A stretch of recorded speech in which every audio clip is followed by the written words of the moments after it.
Très bien, on a appris à mettre du texte, des listes. On va maintenant apprendre à ajouter donc des images. Tout simplement, vous cliquez sur l'image ici. Vous avez une icône qui apparaît ici. Vous cliquez dessus. Vous avez le menu contextuel qui est ici. Et là, vous allez faire parcourir mes images. Par exemple, on va mettre cette image-là. Voilà, donc une grande image. Et dans ces cas-là, vous avez peut-être envie que cette image soit moins grande. Alors dans ce cas-là, vous pouvez jouer sur la hauteur ou la largeur. Que vous remplissiez l'un ou l'autre de ces champs, de toute façon, on respecte ce qu'on appelle l'homothétie. C'est-à-dire que si je mets ici 150, par défaut, il va respecter donc le ratio. Donc là, je vais mettre 150 si vous voulez. Je vais... Qu'est-ce que je vais faire d'autre? Je vais lui mettre...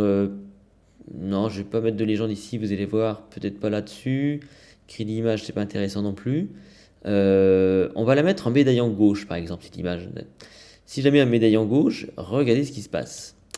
J'ai donc mis en médaillant gauche. Si maintenant je la déplace avec ici cette icône, je peux la mettre comme ceci en médaillon dans le contenu. Je peux la mettre ici si je veux, de façon à ce que le contenu entoure littéralement l'image. Vous remarquerez donc toujours avec cette icône là, cette icône qui est là pour déplacer, on peut donc déplacer comme ça dès qu'on veut les blocs entre eux. C'est pour ça qu'il ne faut pas faire des gros blocs si vous voulez. Parce que l'avantage c'est qu'on peut réagencer comme on veut. Hein, on déplace comme ceci, il faut regarder la petite ligne jaune là, et on déplace comme ça nos blocs. Alors toujours avec l'image, je vous suggère donc une deuxième image, on va intégrer une deuxième image.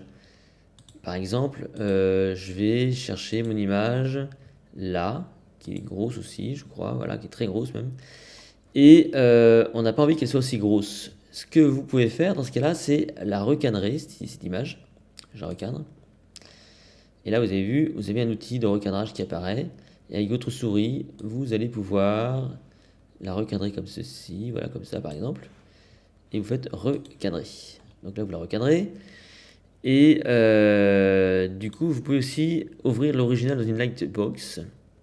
Comme ça, voilà. Vous pouvez mettre une légende. Le rôle des chaînes. On peut centrer. Vous pouvez mettre un crédit à qui appartient cette image. Par exemple, je sais pas moi, Tartampion. Et là, automatiquement, dans l'image, les crédits vont, la source va s'afficher ici. Voilà, donc vous pouvez la laisser comme ceci. Si j'enregistre maintenant cette page, j'enregistre. Je vais aller voir la page.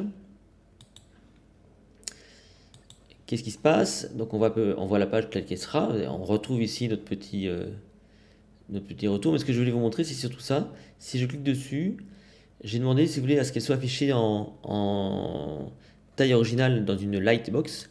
Et voilà ce qui se passe. Donc on affiche l'image originale donc en lightbox. Et on la désactive comme ceci. Voilà.